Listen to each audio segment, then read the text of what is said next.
Hello everyone. So today we are going to talk about prelims and afterward strategy of 6 months कि prelims का result आ चुका है और जो भी परिणाम रहे हैं, अगर आप इस बार prelims में लिस्ट में अपना नाम नहीं देख पा रहे हैं तो हमको अब इस चीज़ से उभरना पड़ेगा।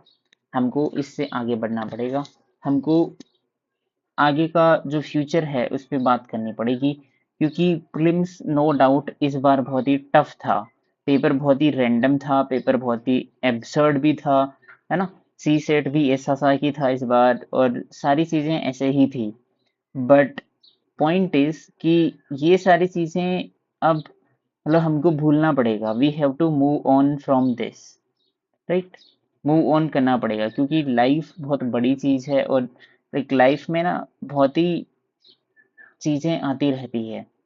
मतलब ऐसी चीजें आती रहती है, ऐसे फेलियर्स आते रहते हैं, अप्स एंड डाउन्स आते रहते हैं।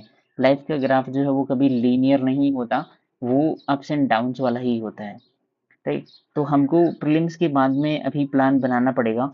अगर हमको यूपीएससी साइकिल में रहना है और हम लोग जैसे डेफिनेटली हम लोगों के पास ज़्यादा ऑप्शन होते नहीं है, तो अगर जो बच्चे जिन बच्चों का फर्स्ट या सेकंड या लाइक थर्ड अटेम्प्ट है ये, और जो इस साइकिल में कंटिन्यू करना चाहते हैं, जिनका फर्स्ट एंड सेकंड अटेम्प्ट है, उनको उनको तो ये डेफिनेटली ये वीडियो देखना चाहिए।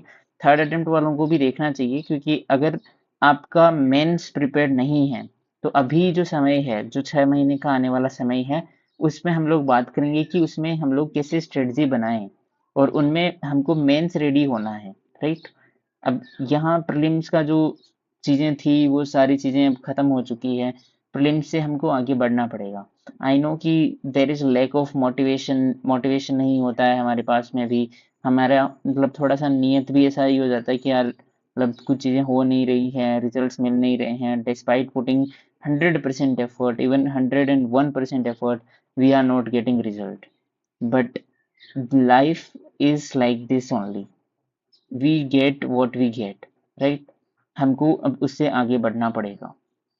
तो अब हमको क्या करना चाहिए आगे वाले 6 महीने में, क्योंकि देखो लाइफ बहुत अनप्रडिक्टेबल है, बट कंसिस्टेंसी, परसिवरेंस और ऐसे जो चीजें हैं ना, इनको हमको मतलब ऐसे कॉन्टिन्यूटी में ही देखना पड़ेगा। ये अप्स एंड डाउन्स आते रहते हैं, society will not understand, society will question us, but we have to be accountable to our selves. We have to fight with everything, right. And we have to move on from this prelims thing and हमको focus करना पड़ेगा mains पे, because prelims is just a barrier और actual में it is a barrier बहुत बहुत सारे aspirants के लिए। Let me give you an example of Shakti Dubey ma'am. Shakti Dubey ma'am started her preparation in 2017। She could not clear prelims till 2023। 2023, I think 2024 was her attempt जिसमें उन्होंने rank लाया, right. तो can you see the gap जो है वो कितना है। और इट वाज नॉट लाइक कि उनके में लाइक प्रीलिम्स क्लियर नहीं हो रहे थे, sorry, it was not like कि उनके मेंस क्लियर नहीं हो रहे थे, इट वाज लाइक कि उनके प्रीलिम्स क्लियर नहीं हो रहे थे।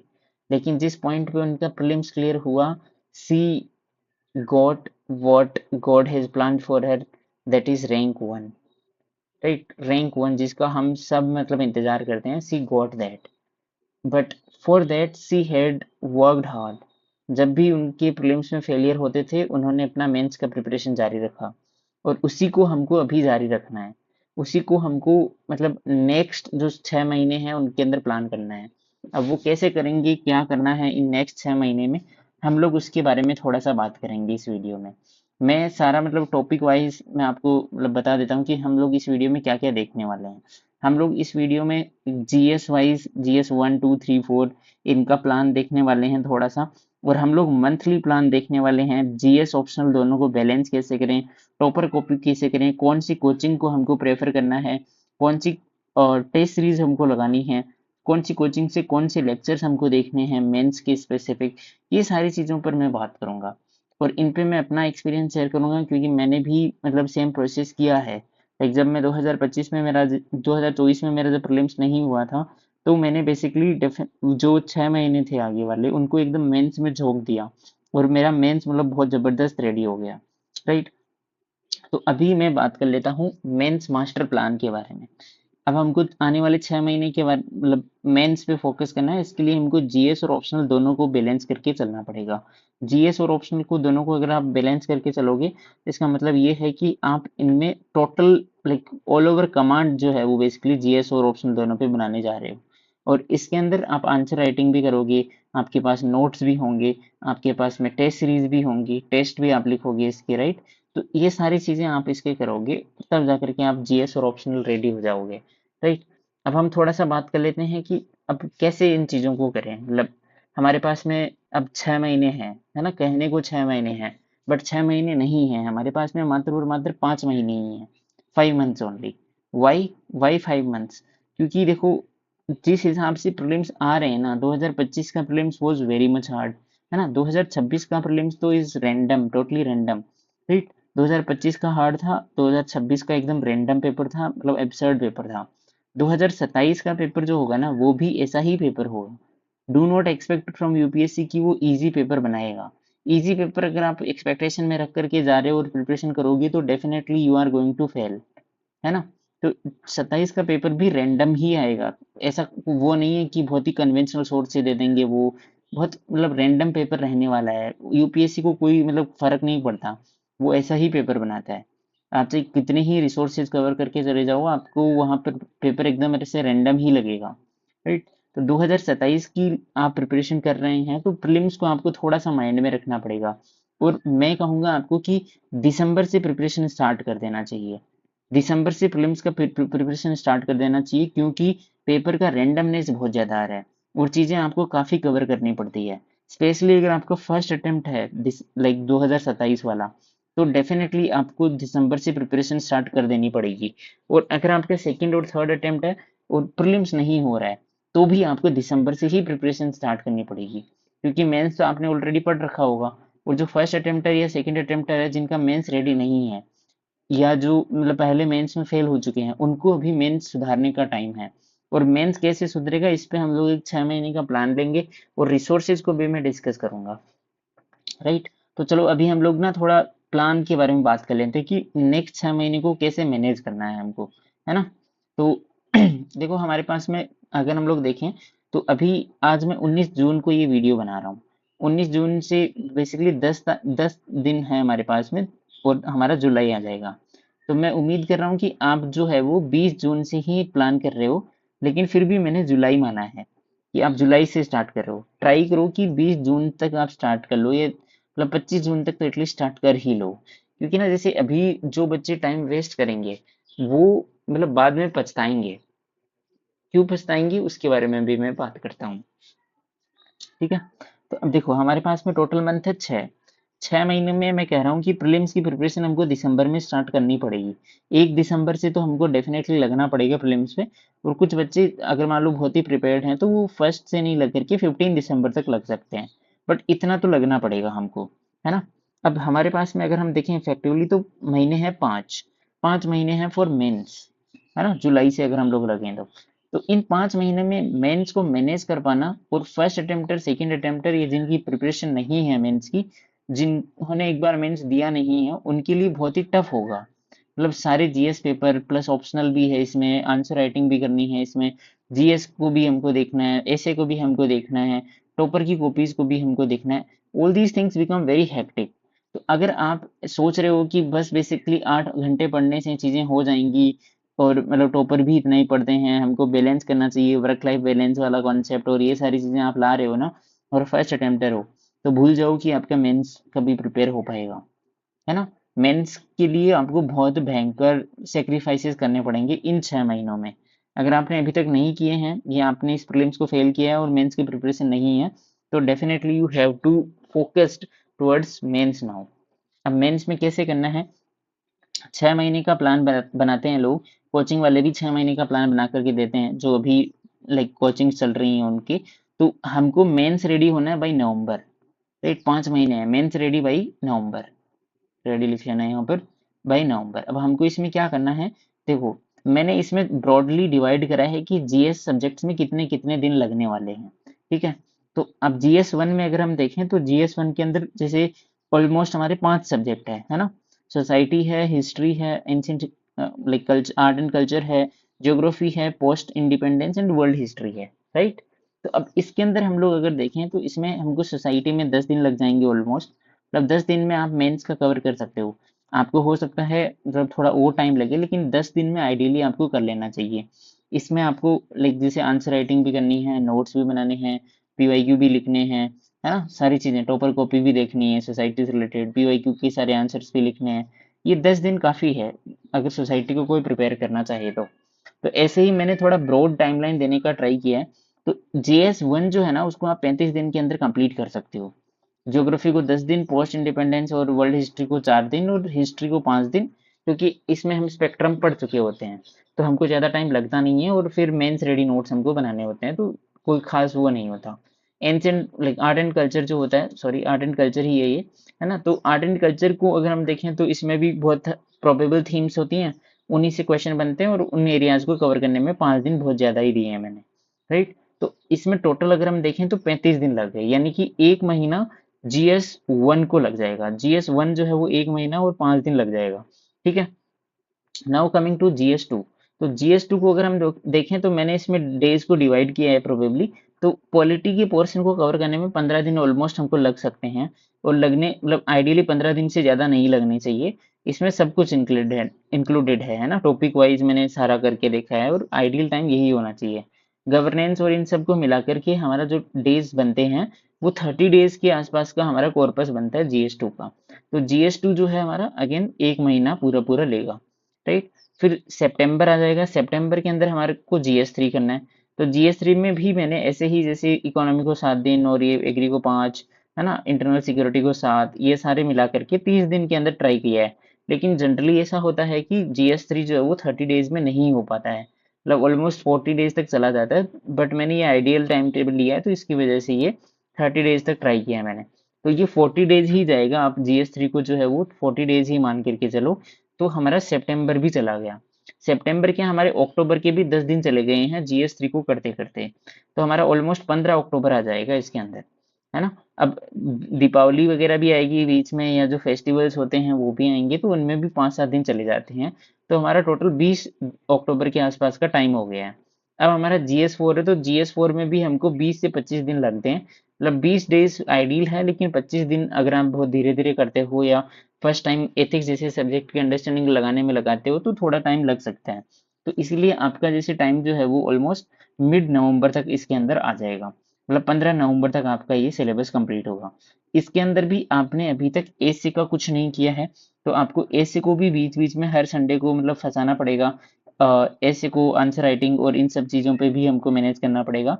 तो ऑलमोस्ट 15 नवंबर तक का जो हमारा एक ब्रॉडर आउटलाइन है, लेकिन क्योंकि बैकलॉग्स होते हैं प्रिपरेशन में और सारी चीज़ें होती है, तो ये 20 नवंबर तक का हमारा सिलेबस चला जाएगा, है ना। फिर 10 दिन हमारे पास बचेंगे, तो इन 10 दिन में हमको जो पहले वाला मेंस हुआ है, यानी कि 2026 वाला जो मेंस हुआ है, उसकी लाइक हम लोग उसके पेपर्स को लगा सकते हैं लास्ट के 10 दिन में, नवंबर के लास्ट दिन 10 दिन में।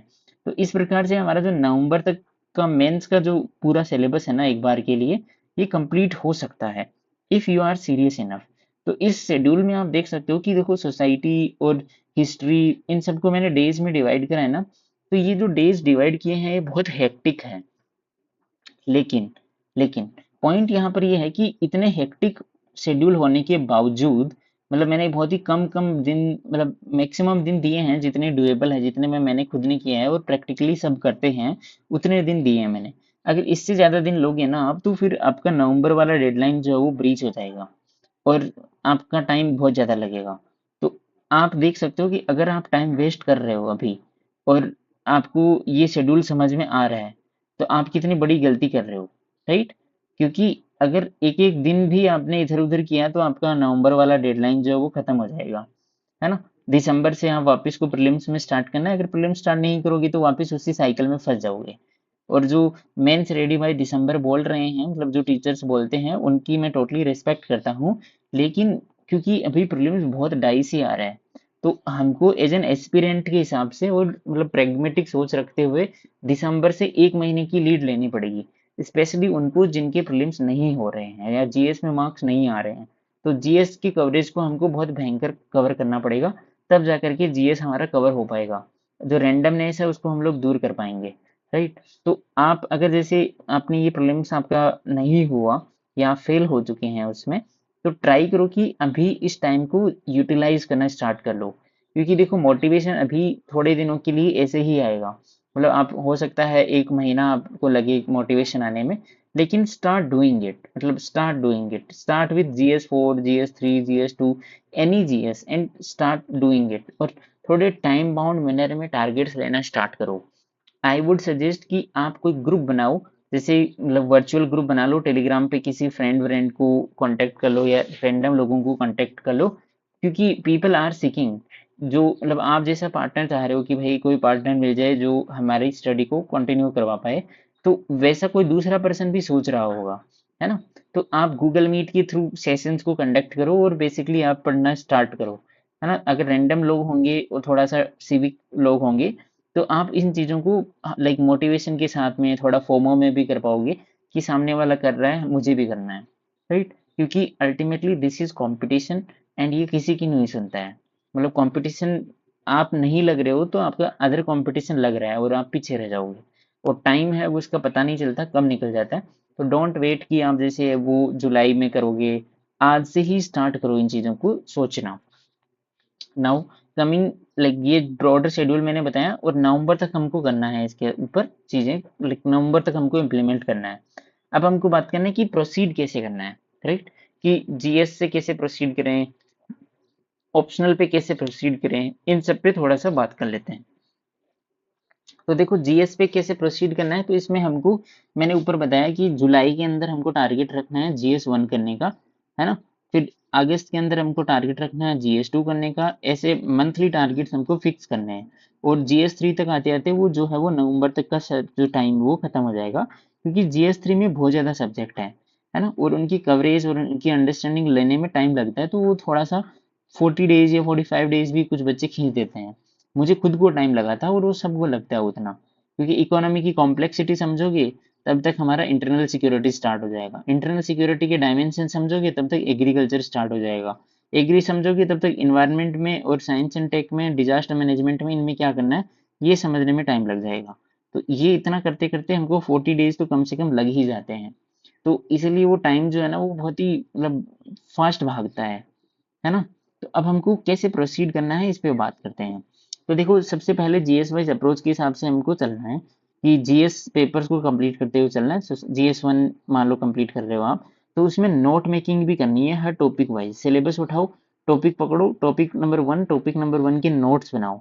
और नोट्स कैसे बनाने हैं इस पे थोड़ा सा बात करते हैं। सबसे बड़ा कंफ्यूजन यही होता है। तो देखो नोट्स बनाने के लिए आप एक काम करना है आपको, कोई भी कोचिंग के नोट्स ले लो और एक टॉपर के नोट्स ले लो, और उन दोनों को आप ना जैसे बैठ करके देखो, बस एक बार टॉपिक में देख लो कि क्या क्या कवर कर रखा है। और फिर पीवाईक्यू को देखो, पीवाईक्यू में जो जो चीजें आ रखी है वो चीजें आपको कवर करनी है। तो कोचिंग वाले नोट से ले लो, थोड़ा थोड़ा टॉपर के नोट से ले लो, और फिर अपने नोट्स बना लो। अब बच्चों को ऐसा लगता है कि यार किसी की कंटेंट को हम चुराएंगे थोड़ी, बट मतलब सब यही कर रहे हैं, टॉपर खुद चुरा रहे हैं किसी दूसरे टॉपर का, है ना। कोचिंग वाले जो हैं वो खुद कहीं चैट जीपीटी से या किसी सोर्स से छाप रहे हैं, और आपका काम है यहाँ पर एग्जाम को क्लियर करना, ना कि इतना एथिकल होना कि ये भी सोचो आप कि भाई किसी का कंटेंट चोरी नहीं करना एंड ऑल दीज थिंग्स। मतलब ये बहुत ही नॉर्मल चीज है कि आपको करनी पड़ेगी, है ना। मतलब आप अपनी मेहनत करोगे यहाँ पर नोट्स बनाने में तो वो रिफ्लेक्ट होगी। और पीवाईक्यू को सेंट्रिक रखते हुए आपको नोट्स बनाने हैं और सारी चीजें इसमें कवर करनी है। टॉपर के नोट्स को आप बेस भी बना सकते हो।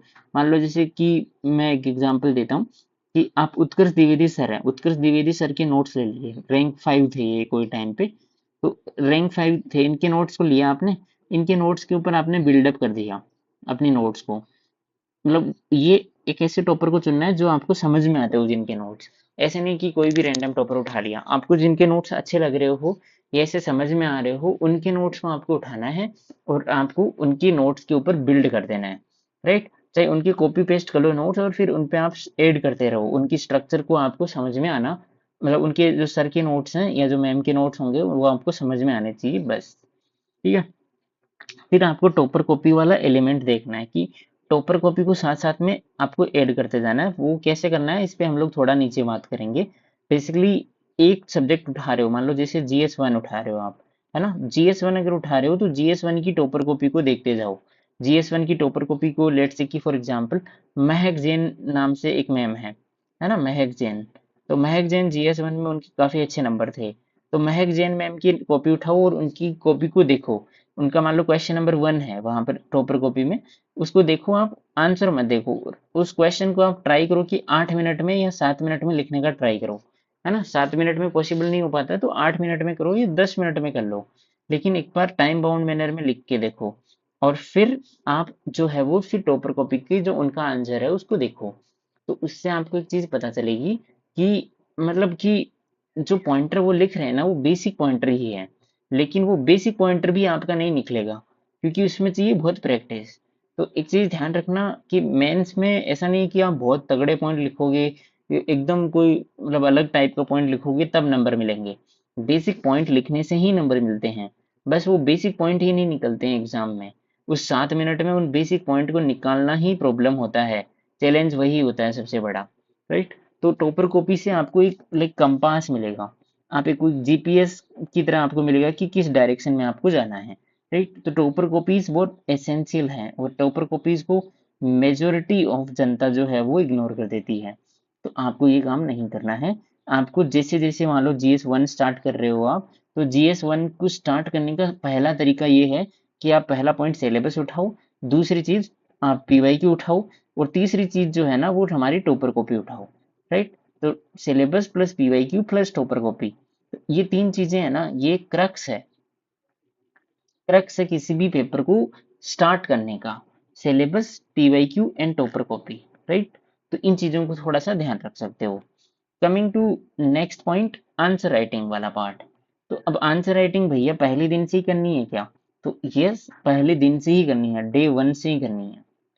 हम लोग एक ग्रुप बना कर के रखते थे, डे 1 और 1 डे, है ना, ऐसा उसका नाम ही ऐसे ही रखा था हमने। तो बेसिकली आंसर राइटिंग में हमको लगता है कि पहले दिन से करना है या 1 डे करना, मतलब एक दिन आएगा जब हम आंसर राइटिंग करेंगे। तो 1 डे का वेट नहीं करना है, 1 डे का वेट नहीं करना है, डे 1 से करना है। कैसे करोगे? टॉपर कॉपी उठाओ, टॉपर का क्वेश्चन देखो, क्वेश्चन का आंसर लिखो, और फिर ट्राई करो कि आप उनके आंसर को कॉपी करो। आपके उनके आंसर से जो चीजें हैं, जो मान लो डाटा है, स्टेटमेंट है, वैल्यू एडिशन है, कॉपी करोगे, जितना आप उनको ऑब्जर्व करोगे। और आई वुड सजेस्ट कि आप ना एक डाटा बैंक बना लो टॉपर कॉपी से। वो डाटा बैंक आपको इतना हेल्पफुल रहेगा कि आप पूछो, मतलब आपको बहुत ज्यादा वैल्यू एडिशन कहीं और से करने की जरूरत नहीं पड़ेगी, आप टॉपर की कॉपी से डायरेक्टली कर पाओगे, राइट। तो ये आप काम कर सकते हो। आंसर राइटिंग पे थोड़ा बात कर लेते हैं वापस। तो देखो, आंसर राइटिंग में डर लगता है शुरू शुरू में, बट आंसर खराब लिखो कैसा भी लिखो, लेकिन लिखना जरूरी है। और डे 1 से ही लिखना स्टार्ट करो, ताकि डिमांड आपको समझ में आएगा कि आप देखो, अगर आप आंसर राइटिंग करोगे ना तो आपको सब कुछ समझ में आ जाएगा। प्रॉब्लम ये है कि बच्चे आंसर राइटिंग करते ही नहीं है। अगर आप आंसर राइटिंग कर रहे हो तो आपको कभी ये प्रॉब्लम नहीं होगी कि नोट्स कैसे बनाएं। अगर आप नहीं करते हो तब आपको ये बार बार क्वेश्चन आएगा कि नोट मेकिंग कैसे करें। क्योंकि जब आप आंसर राइटिंग कर रहे हो तो आपको समझ में आएगा कि एक्चुअल में डिमांड क्या है, डिमांड क्या है एग्जाम की। तो वो डिमांड अगर आप समझ गए एग्जाम की, तो आप डेफिनेटली नोट मेकिंग समझ जाओगे, राइट। तो ट्राई करो कि थोड़ा आंसर राइटिंग पे फोकस करना स्टार्ट कर देना। और test writing is very important.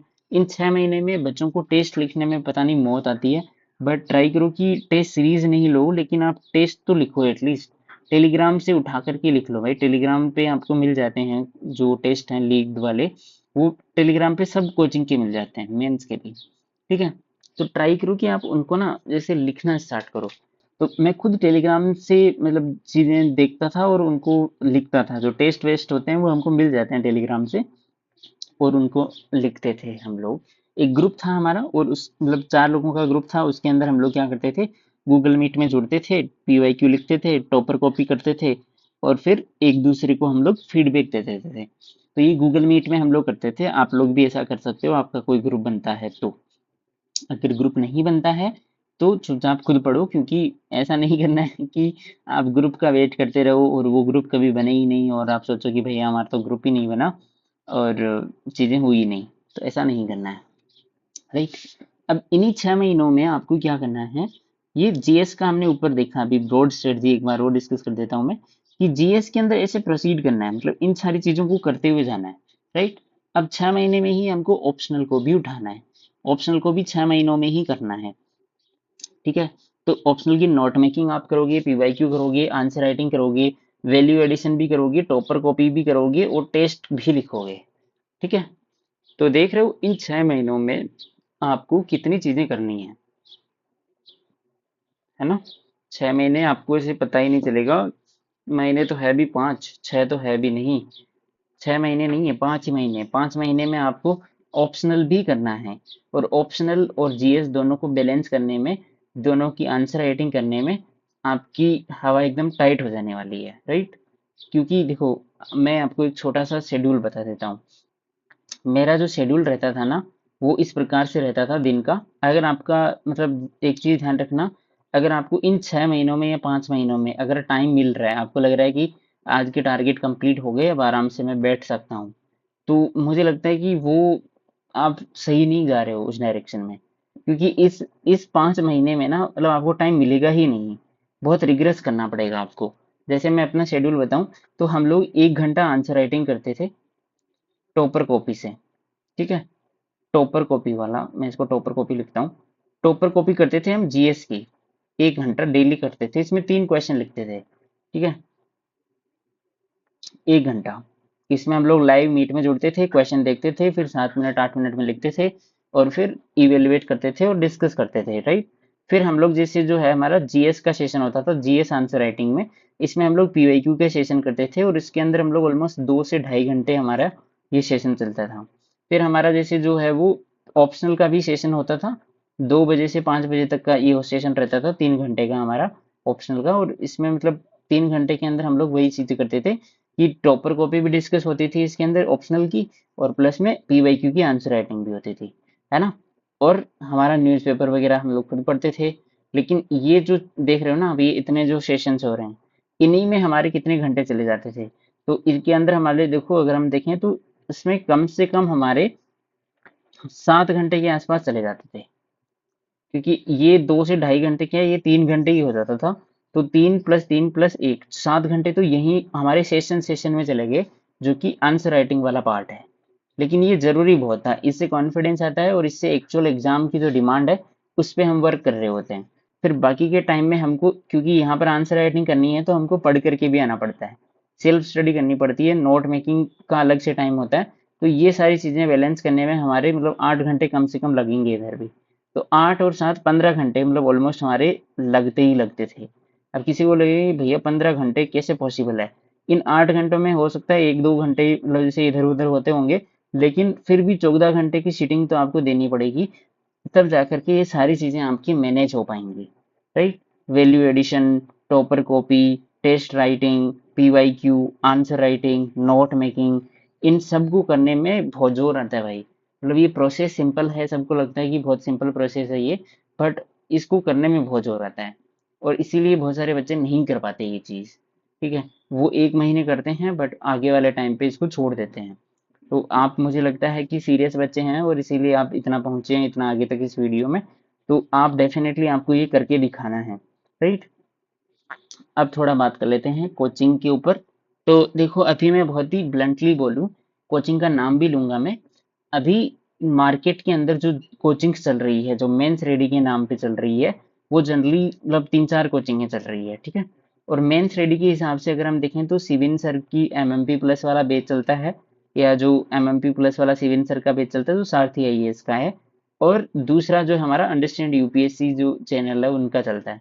मेरे को किसी का प्रमोशन नहीं करना है। और भी कोई बैचेज हैं ऐसे जो बेसिकली आपको like mains ready by December तक करवा रहे हो, XYZ। तो मुझे मतलब उनके बारे में पता नहीं है, लेकिन आई थिंक काफ़ी हैं, जैसे और भी हैं। तो मेजरली इनके ऊपर ही बच्चे कंफ्यूज रहते हैं कि इनमें से क्या चूज करें। तो मैं आपको बता देता हूँ कि कोई भी कोचिंग का आपको सीरियसली एकदम फॉलो करने की ज़रूरत नहीं है, ठीक है। क्योंकि दोनों ही इनफ नहीं है। दोनों कोचिंग, सारथी, अंडरस्टैंड यूपीएससी, दोनों इनफ नहीं है। आपको बनना पड़ेगा स्मार्ट। स्मार्ट एस्पिरेंट बनोगे तभी ये एग्जाम पार हो पाएगा। एक कोचिंग के ऊपर रिलाई रह करके अपना टाइम खराब नहीं करना है। हमको चाहिए नया नया, मतलब जैसे कि जो जो रिसोर्सेज रिलेवेंट है ना, वो रिसोर्स हम लोग पिक करेंगे। अगर सारथी है इसका कोई अक्स चीज अच्छा है, तो हम अक्स चीज ले लेंगे। अंडरस्टैंड यूपीएससी का वाई चीज अच्छा है तो हम लोग वाई चीज ले लेंगे, राइट। तो ये थोड़ा सा पिक एंड थ्रो वाला गेम हमारा हमको करना पड़ेगा। तो अब कैसे करें, हम लोग जीएस वाइज स्ट्रेटजी डिस्कस कर लेते हैं, राइट। तो जीएस वन में अगर हम लोग देखें तो अंडरस्टैंड यूपीएससी के नोट्स जो हैं वो जनरली अच्छे हैं। ये मैं अपने हिसाब से कह रहा हूँ, जो मुझे सही लग रहे हैं मैं उनके हिसाब से कह रहा हूँ। अगर आपको कोई और के नोट्स अच्छे लग रहे हो तो आप वहां से कर सकते हो। अंडरस्टैंड यूपीएससी के जीएस वन के नोट्स अच्छे हैं। प्रहार मैगजीन जो है, प्रहार आई थिंक ओनली आईएएस की मैगजीन्स होती है, वो भी जीएस वन में काफी वन स्टॉप सॉल्यूशन के रूप में होती है। जनरली ऐसा था कि बेसिकली अंडरस्टैंड यूपीएससी वाले नोट्स प्रहार से ही बनाए हुए थे पहले तो।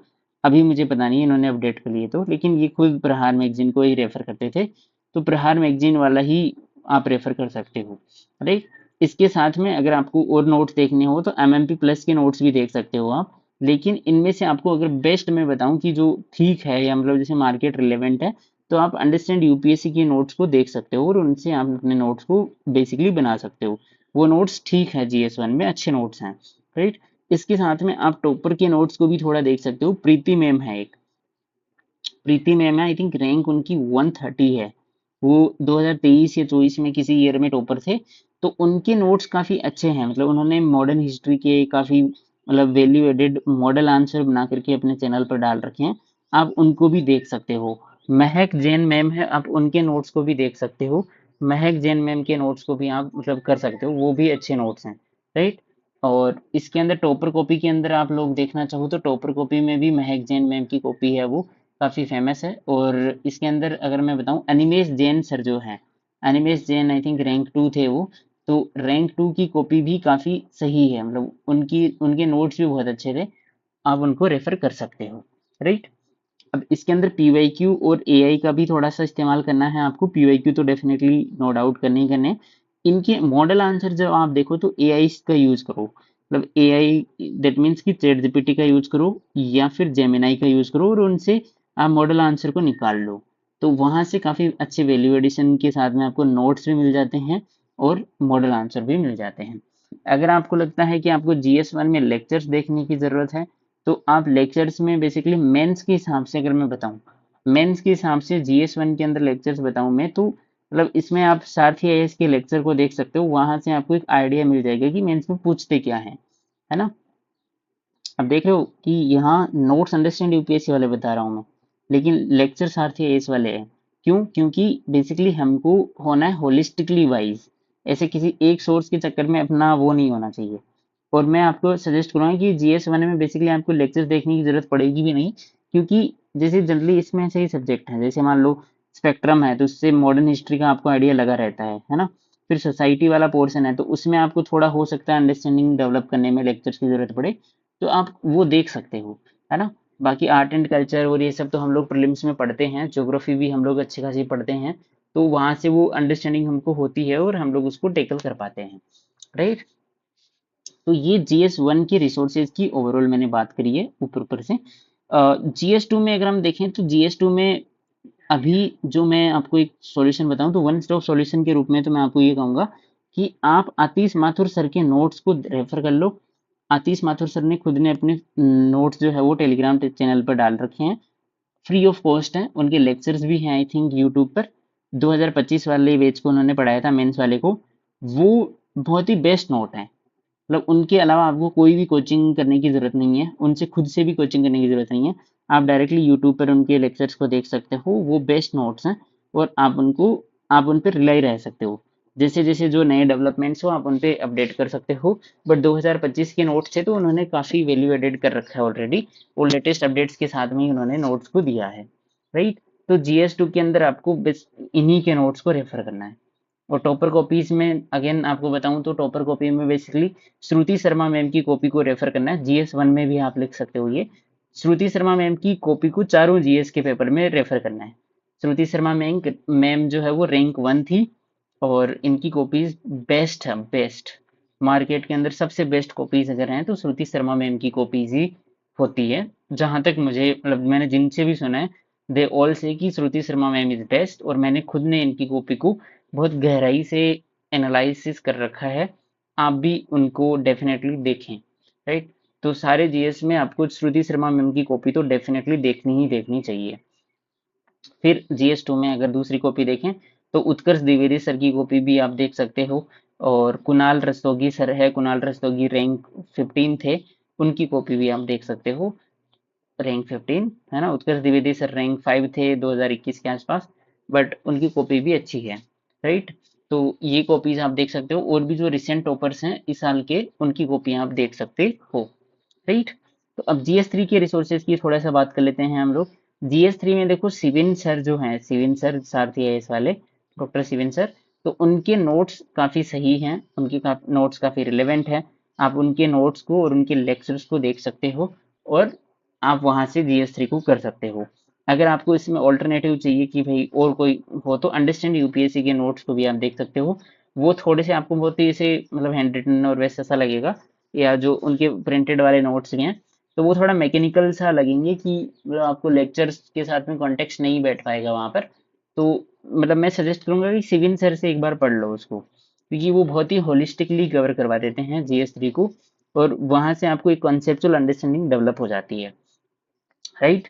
और इसके अंदर अगर आप टॉपर कॉपी को देखना चाहें तो माधव अग्रवाल सर हैं। माधव अग्रवाल सर की काफी अच्छे नंबर थे इस बार, आई थिंक रैंक 16 के आसपास थे ये 2025 में या 24 में, कुछ ऐसा ही था इनका, मतलब 25 के आसपास ही थे। इनका टेलीग्राम चैनल है, वहां पर भी मिल जाएंगे आपको इनकी कॉपीज। और भी जो जो GS3 के अंदर टॉपर्स हैं, जैसे श्रुति शर्मा मैम की कॉपी भी इसमें देखनी देखनी ही है हमको, और जो रिसेंट ईयर के टॉपर्स हैं उनकी कॉपीज को भी हम लोग देख सकते हैं। आई थिंक एक कोई टॉपर थे, उनकी का नाम मैं भूल रहा हूँ, उनके भी काफी अच्छे नंबर थे, 120 के आसपास या 109 के आसपास, I am forgetting the exact number, but इतने नंबर थे। तो अभी रिसेंट के years, I think Vibhor Agarwal sir, I just got the name, Vibhor Agarwal sir हैं, है ना, विभोर अग्रवाल है या विभोर सर कुछ है इनका सरनेम, मुझे नहीं पता, बट विभोर सर की कॉपी भी काफी अच्छी थी, आप उनको भी थोड़ा सा देख सकते हो, राइट। तो GS3 की हमने बात करी है। Now coming to GS4, GS4 के अंदर हम लोग देखें तो GS4 एक लाइक काफी अच्छा सब्जेक्ट है, स्कोरिंग सब्जेक्ट है, इसकी अंडरस्टैंडिंग आपको होनी जरूरी है। GS4 एथिक्स वाला सब्जेक्ट है, तो इसके अंदर आपको ना, जैसे अगर मैं आपको बताऊं कि सबसे बेस्ट सोर्स क्या है, तो मुदित सर की लेक्चर्स को देख लो। मुदित सर के लेक्चर जहां पर भी मिल जाए आपको, उनके नोट्स को देख लो और उनके लेक्चर्स को देख लो। मोदी सर के नोट्स और लेक्चर्स वन स्टॉप सॉल्यूशन है इसके लिए, एथिक्स पेपर के लिए। और कोई भी टीचर जो है मार्केट में, जो मतलब एडवर्टीजमेंट कर रहे हैं या जो भी हो, मतलब सबको ड्यू रिस्पेक्ट, बट मुझे पर्सनली ऐसा लगता है सबका कंटेंट देखने के बाद में, कि मुदित सर के जो नोट्स है ना वो बेस्ट है, उनकी अप्रोच बेस्ट है, उनकी अप्रोच प्रेगमेटिक है, एग्जाम से रिलेवेंट, लाइक रिलेवेंट है, एग्जाम रिलेवेंट अप्रोच है, कि वो एग्जाम में जो जो चीजें पॉसिबल होती है, या जैसे लेट्स से कि कितना स्पेस मैनेज करना है, कैसे आंसर को मैनेज करना है, क्वालिटी क्वांटिटी, इन सब पे बात करते हैं, और वो एक्चुअल में मेंस में हेल्प करता है। तो ये थोड़ा सा आप उनको देख सकते हो। बाकी अगर आपको मुदित जैन सर की स्टाइल समझ में नहीं आती है, तो आप किसी और टीचर को भी रेफर कर सकते हो, but please don't go behind these books, जो बेसिकली एथिक्स की बुक आती है ना मार्केट में, कि कोई लेक्सिकॉन की बुक ला रहा है और कोई बालाजी पब्लिकेशन की ला रहा है, इन सबको मत लेके आना, ये कुछ फालतू की बुक है, ये कोई काम की नहीं है। इससे अच्छा इन टीचर्स की बुक ले आना और उनको बेसिकली नोट्स वोट्स बनाना। टीचर्स की बुक भी मत ही लाना, नोट्स ही बनाना, जो कोचिंग के अंदर सर पढ़ा रहे होंगे जिसमें भी। अभी आई थिंक वो अंडरस्टैंड यूपीएससी में पढ़ा रहे हैं, बट उनके सारथी आईएएस के लेक्चर्स आपको मिल जाएंगे कहीं पर, तो वो लेक्चर्स भी काफी बेस्ट हैं। मतलब वो MMP प्लस के लेक्चर्स हैं पुराने वाले, तो वो आपको मिल जाएंगे इधर उधर, और आप उनको देख सकते हो, वो मतलब उनसे आपका काम हो जाएगा। There is nothing new in GS4, मतलब आपको एग्जाम्पल्स लेटेस्ट ऐड करने हैं, बट ठीक है वो हो जाएगा, राइट। तो आई थिंक ये मतलब GS, चारों GS का मैंने आपको ओवरऑल थोड़ा बताया है रिसोर्सेज के बारे में। तो इससे आपको एक चीज अंडरस्टैंडिंग में हुई होगी कि बेसिकली एक कोचिंग पे रिलाई नहीं रहना है हमको, कोचिंग वाइज थोड़ा सा फ्लक्चुएशन भी कर सकते हैं हम लोग, क्योंकि बेस्ट जो चीज है मार्केट में हम लोग उसी को प्रायोरिटी देंगे, right. Coming to the notes, तो अब मैंने आपको थोड़ा सा सैंपल नोट्स दिखाने के लिए मेरे नोट्स को यहाँ पे रखा है, कि आपको नोट्स कैसे बनाने हैं और क्या करने हैं। तो देखो ये GS3 के नोट्स हैं, GS3 के इंक्लूसिव ग्रोथ के ऊपर नोट्स है। तो इनमें ना जैसे बेसिकली इंट्रो और फिर जो चीजें आपको जो डायमेंशंस है उन पे डायरेक्टली पॉइंटर्स लिखने हैं, डाटा वाटा लिखने होते हैं, तो वो ऐसे मैंने नोट्स बना रखे हैं। माइक्रो फाइनेंस पे ये नोट्स हैं, हाँ, ग्राफ थोड़ा GS3 में हमको चाहिए होता है। फिर आई थिंक ये एथिक्स के नोट्स हैं, तो ऐसे आप थोड़ा आइडिया ले सकते हो इन नोट्स से कि नोट्स कैसे बनाने होते हैं, राइट।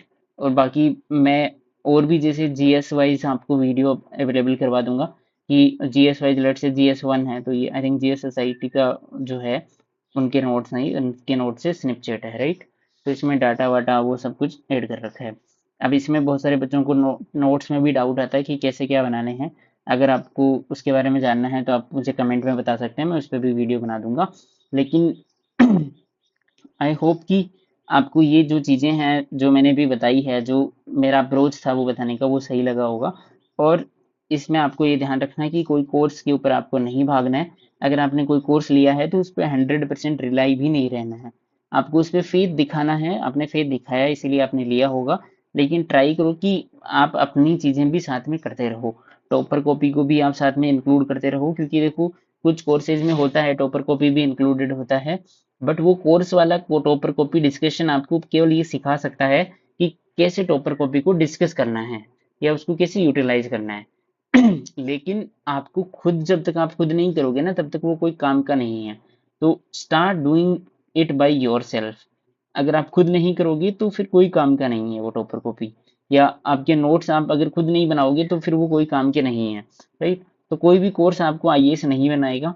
आपको खुद को आईएएस बनना है तो कोर्स एक माध्यम होता है, एक मीन्स होता है, एंड नहीं होता है, राइट। तो उस माध्यम को माध्यम के तरीके से लेना है और किसी पे 100% ब्लाइंड फेथ नहीं दिखाना है। और अपने हिसाब से, अपने विवेक के हिसाब से आपको कोर्सेज लेने हैं। अगर आपको टेलीग्राम पे जैसे बाकी सोर्सेज मिल जाते हैं, आई थिंक मैंने जो सोर्सेज बताए हैं वो सारे आपको फ्री ऑफ कॉस्ट मिल जाते हैं टेलीग्राम पर। तो आप वहां से उसको एक्सेस करके विदाउट लाइक इंट्रोलिंग एनी कोचिंग आप उसको कर सकते हो। और कोचिंग्स वगैरह के अंदर ऐसा होता है कि आपको पहले पहले थोड़ा सा वो, जब तक आप पैसे नहीं देते हो तब तक वो बेसिकली आप में इंटरेस्ट लेते हैं, बाकी बाद में पैसे देने के बाद में आपको पता है कि कितना इंटरेस्ट लेते हैं, राइट। चाहे कितनी भी बढ़िया कोचिंग हो, सबको सब ये पता है। और जिन जो बच्चे पहली बार ले रहे हैं उनको भी ये बेसिकली पता ही रखना चाहिए कि coachings are just here to make money, they are not here to make you IAS, right. वो आईएएस बनाने के लिए लाइक वो उसके लिए नहीं है, आपको बस एक संसाधन की तरीके से वो ट्रीट करते हैं, राइट। तो अभी आई होप कि जो मैंने चीज़ें बताई है वो आपको समझ में आया होगा। और इसमें कोई आपको डाउट रहा है तो आप मुझे बताइएगा। अगर आपको जीएस 1 वगैरह से रिलेटेड जैसे प्रॉपर स्ट्रेटजी चाहिए कि कैसे नोट्स बनाने हैं या कैसे स्टार्ट करना है, तो वो भी मैं बना दूंगा जीएस पेपर वाइज भी, जीएस 1 जीएस 2 ये सब की। और हम लोग थोड़ा स्टार्ट कर सकते हैं उसके रिगार्डिंग, राइट। तब तक आई होप कि आप स्टार्ट करेंगे और एक नई रेज्यूनेशन के साथ में स्टार्ट करना चाहिए आपको, क्योंकि प्रीलिम्स मेंस और इंटरव्यू ये सारा एक ही साथ चक्र है जो चलता ही रहेगा। आपको मतलब मूव ऑन करते रहना, लाइफ स्टेगनेंट नहीं हुई है। प्रीलिम्स के रिजल्ट्स बेसिकली जो है वो आपकी वर्थ को डिफाइन नहीं करते हैं। आपकी वर्थ जो है वो बहुत ही बड़ी है किसी भी रिजल्ट के बावजूद। आपसे रिजल्ट्स हैं, रिजल्ट से आप नहीं हैं, right. So with this, I hope I am able to make some sense in this 1 hour. And thank you so much for watching this video. We'll meet in another video. Till then, take care, bye bye, and see you soon.